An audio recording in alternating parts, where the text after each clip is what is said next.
dishonest people, these politicians. I have been opposed to Obamacare from the day they conceived it. And Ted Cruz comes out with an ad that I'm in favor of Obamacare. Can you believe this? Just like he did with Carson, where Carson, he said, left Iowa. He's out of the race.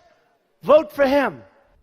Donald Trump ripping Ted Cruz for his win in Iowa during a campaign rally in New Hampshire yesterday. The Donald calling basically for a do-over in Iowa. Early this morning, Trump sent out a barrage of messages all aimed at the junior senator from Texas, claiming that Ted stole the caucus victory. Take a look at what he wrote or tweeted. He tweeted, "Ted Cruz didn't win Iowa, he stole it. That's why all of the polls were so wrong and why he got far more votes than anticipated. Bad." Then this one. During prime time of the Iowa caucus, Cruz put out a release that Ben Carson was quitting the race and to caucus for Cruz. Skullduggery, criticism that hits home? Well, let's bring in our political panel. First up, for the GOP side of things, veteran Republican strategist Brad Blakeman, also a professor at Georgetown University and former senior staff advisor to President George W. Bush. And here with the Democratic perspective on things, media strategist Franco Ripple, Vice President of KateCom Public Relations. Guys, we appreciate the time. So this whole brouhaha over Cruz and Carson, Brad, will Donald Trump and others make hay with it in New Hampshire? No, not at all. If anything, it shows that Donald Trump is a sore loser. Look, the Donald Trump did a great job in his concession speech. It was short, it was to the point, and he acknowledged his own failure of not winning.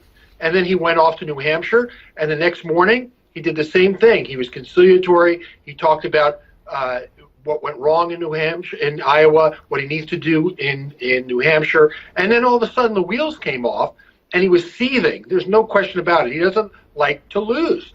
And the fact of the matter is the New Hampshire people don't care about Iowa. And if he keeps talking about it, he's going to do himself irreparable harm, not only in New Hampshire, but the viability of his campaign going forward. Well, Franco, despite all that, Trump remains the clear frontrunner in New Hampshire, according to the University of Massachusetts Lowell 7 News survey. The poll, combining the efforts of that television station and institution of higher learning, has the Donald with a 24-point lead. But unofficial polling indicates that Trump's support has dropped. Will Trump do better in New Hampshire, or do we have inaccurate polling once again?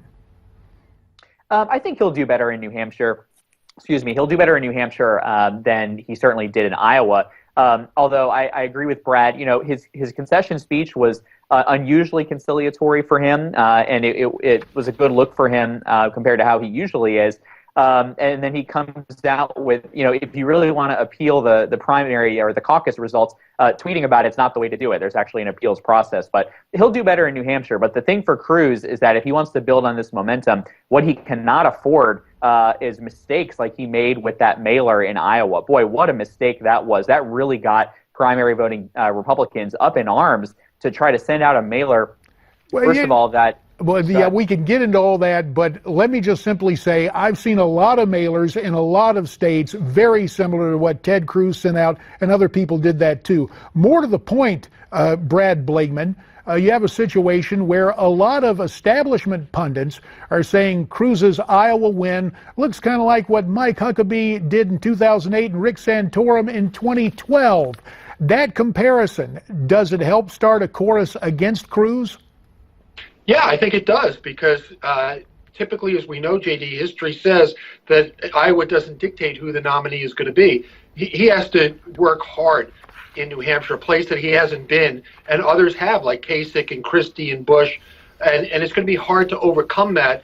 He doesn't have the kind of momentum coming into Iowa because it was such a close race between the three top people, that being Cruz, Trump, and Rubio. And I think, if anything, the momentum is with Rubio, not Cruz. So a lot of ground to make up. Again, if I were advising Senator Cruz, I would say skip New Hampshire and go to South Carolina. Yeah, before we get to all that, let's go to the Democrat side, Franco, and let me make note of a couple of things. Rand Paul and Rick Santorum dropping out on the Republican side, and you had a situation where Governor O'Malley dropped out on the Democrat side. So now it's Bernie, Hillary. Bernie's talking about going back to Iowa, reopening that case. Does he have a case to make with the caucus situation there? 20 seconds. I think it would make him just as much of a sore loser as Donald Trump ended up being. No, I don't think so. It's been widely publicized how the results came about on caucus night. I think everybody knows Hillary Clinton had the stronger organization. She had a better ground game than Bernie Sanders did. Obviously, some enthusiasm on his side, but no, I think it's a done deal. She won narrowly, but she's ready to move on, as are all we Democrats. We will have to leave it there. Our thanks to you two gentlemen. Up later, our exclusive interview with Jeb Bush. Stay tuned. We're coming back.